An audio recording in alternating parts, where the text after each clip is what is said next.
Guys, merong bagong loan app sa Google Play Store na dati naman siya nag-e-exist, nagpalit lang siya ng pangalan, kaya nagmumukha siyang bago ngayon. And hindi ko alam kung na-try nyo na siya before, pero baka familiar kayo nito. Which is, itong si Perasuki Loan App. Kaya ko siya nasabing existing na siya before guys, no? Kasi bagong palit lang talaga siya ng app name, kasi parehas lang naman sila ng logo before. Which is, ang dating app name niya is si Pesosuki. So, kung familiar kayo doon, so ito din siya. Don't worry naman, the last time kasi natinry ko kaagad si Pesosuki Loan App. Bagong-bago din siya sa Google Play Store noon, parang auto-rejection siya. Pero ngayon, na bago na yung pangalan niya, naging Perasuki na siya guys. Don't worry, no rejection na siya dito, no? May instant loan offer na siyang binibigay sa atin. Yes po, hindi siya auto-disbursement, hindi siya auto-withdrawal. Tayo pa rin po magde-decide kung gusto po nating mangutang dito sa loan app na ito, kasi nagbibigay nga po siya ng instant loan offer right away. And don't worry again, hindi po siya mahigpit, no? Hindi naman siya nanghihingi sa atin ng income proof or income document na kailangan natin isubmit sa app. Though we need to undergo the application process, mabilis lang din. Kaya kailangan yung malaman paano mag-apply dito, kasi merong mga kailangan tayong i-provide dito na kapag na-skip nyo, hindi kayo mabibigyan ng loan offer dito for sure. Kaya kung gusto nyong malaman kung anong meron ngayon kay Perasuki sa bagong Perasuki Loan App po, keep watching. So, before I start po, no, disclaimer lang po muna tayo. This video is not sponsored by this loan app. So, this is just based on my experience. So, gusto ko lang din talaga siyang i-share sa inyo as usual. So, dahil sa text messages po nitong si Jolly, no, na nakita ko na si Perasuki ngayong ino-offer niya. Dahil dito, napatingin nga agad ako sa Google Play Store. Kasi sabi ko, sino na naman tong si Perasuki na ito? Kasi ang familiar ko nga is si Pesosuki. Sabi ko, parang na-try ko na siya before. Pero sabi ko, let me see nga sa Google Play Store kung nag-i-exist siya. Kaya nakita ko naman agad-agad dito, bago pa lang. 9 reviews pa lang yung meron siya dito. As the moment that I'm trying this loan app, 9 reviews pa lang at meron siyang 1,000 downloads. Kaya sabi ko, bago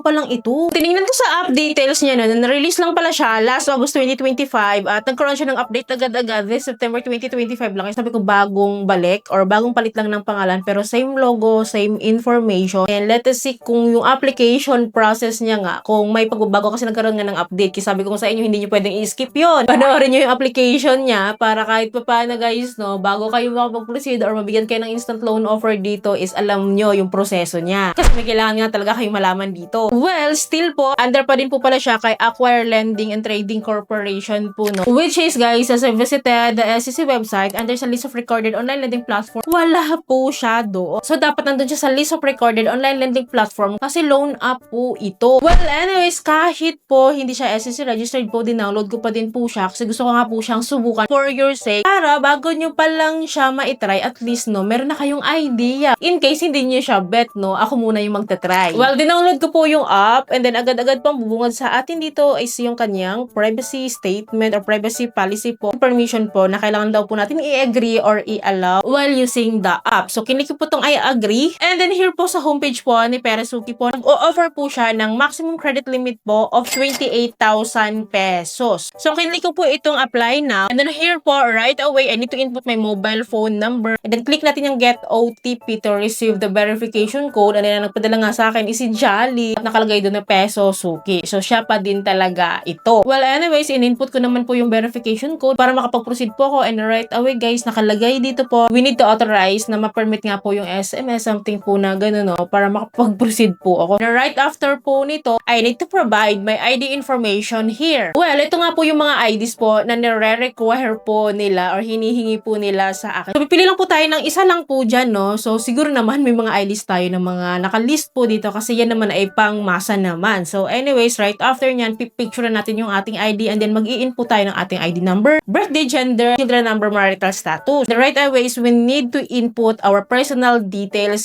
here. So, here ha, tingnan nyo to. So, bumungad agad sa atin na kailangan po natin, required po ito ha, na mag-input ng ating Facebook name. Hindi natin siya pwedeng i-skip guys kasi required siya. Hindi tayo makapag-proceed sa next step. Kaya ito guys, sinasabi ko sa inyo na kailangan malaman nyo yung mga ganitong mga detalye, no? Para alam nyo na agad yung technique dito. So anyways, dito kasi kailangan talaga natin fill upan. But for you to have an idea, no? Pwede nyo naman sabihin dyan na none or NA. You can do that. Basta kailangan lang talaga ma-fill upan yung portion na ito. And then this is followed by the personal email address po. Anyways guys, right after nyan, I need to provide my educational background, addresses, employment type guys, and then monthly salary and company name. So anyways, tulad lang sinasabi ko sa inyo kanina, don't worry naman. Dito naman sa employment type po, no, kahit po tayo ay freelance, housewife, unemployed, and of course, kung tayo naman po ay employed, we can declare that dito. So kahit ano naman pong employment type po yung ating i-input po dito, is kailangan pa rin naman natin mag-provide ng company details. So wala pa din pinagkaiba, no? Kahit naman anong i-provide natin dito, so wala naman din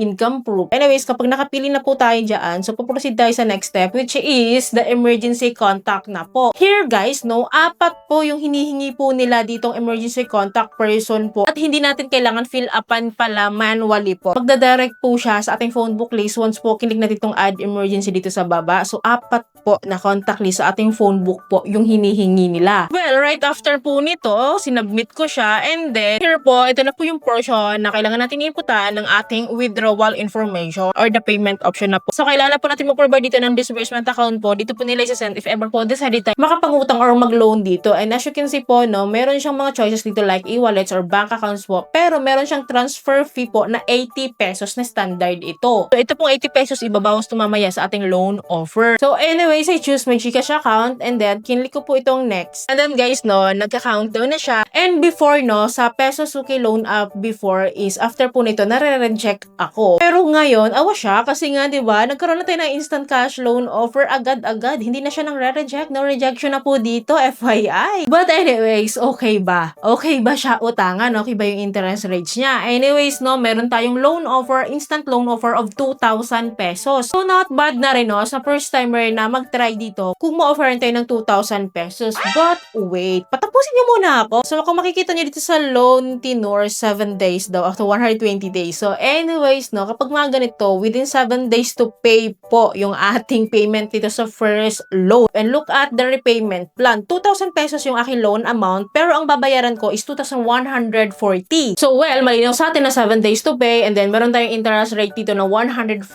nga, kasi 2,000 lang yung loan amount ko. Pero wait lang ulit. Meron pa tayong kailangan malaman. So, here guys, malaking-malaki naman nakalagay dito na ang amount na lang daw na marireceive ko is 1,320 pesos. So, because of the service fee na 400 ang laki, management fee 200, and transfer fee nga po kanina sa GCash ko is 80 pesos. Pero kasi, kaya nag 2,140 po yung aking repayment dito. Kasi meron nga silang 140 pesos na interest rate. Magkaiba yun sa service fee, sa mga management fee, transfer fee, magkaiba yun. Diba? Ang daming mga fees. So, anyways, kapag late or overdue po tayo dito, meron tayong mga penalty fee po of 40 pesos, and then kapag daily, no, 20 pesos per day yung ating overdue dito. So, pwedeng ma-overdue, pwedeng ma-late payment, pero wala pa tayong pambayad, pero take the risk of meron tayong mga ganitong babayaran, no? Kung maiipon yan, lalaki yan kung papabayaan natin. So, anyways, sa effective interest rates niya, sa kabuuan, pinagsama ko na yung mga fees and charges and interest rates niya. So, malabas po na 41% of my loan amount, yun po yung kikitain nila sa atin. And then, mind you ha, 7 days to pay. Ang bilis lang ng araw. Kaya kayo, gusto ko bang mag-loan dito kapag ganito po yung offer sa inyo? Kasi ako, no, personally, hindi ko siya mare-recommend. Nakakautang, pero for me, hindi siya nakakatulong. Pero guys, wala akong magagawa ha. Kung gusto niya pa rin siyang utangan, at least nga, nabigyan ko na kayo ng heads up nito. Well, anyway, sino na nakapag-try dito kay Pera Suki Loan App or kay Peso Suki Loan App before? Paki-comment down below naman po yung mga experiences niya para aware din po yung iba nating viewers. So, don't worry, palagi po ako mag-update sa inyo. Kaya dapat po nakasubscribe po kayo and click yung bell button para lahat po ng videos ko is updated and notified po kayo. So, yun lamang po. Thank you for watching this video. See you in my next video. Bye!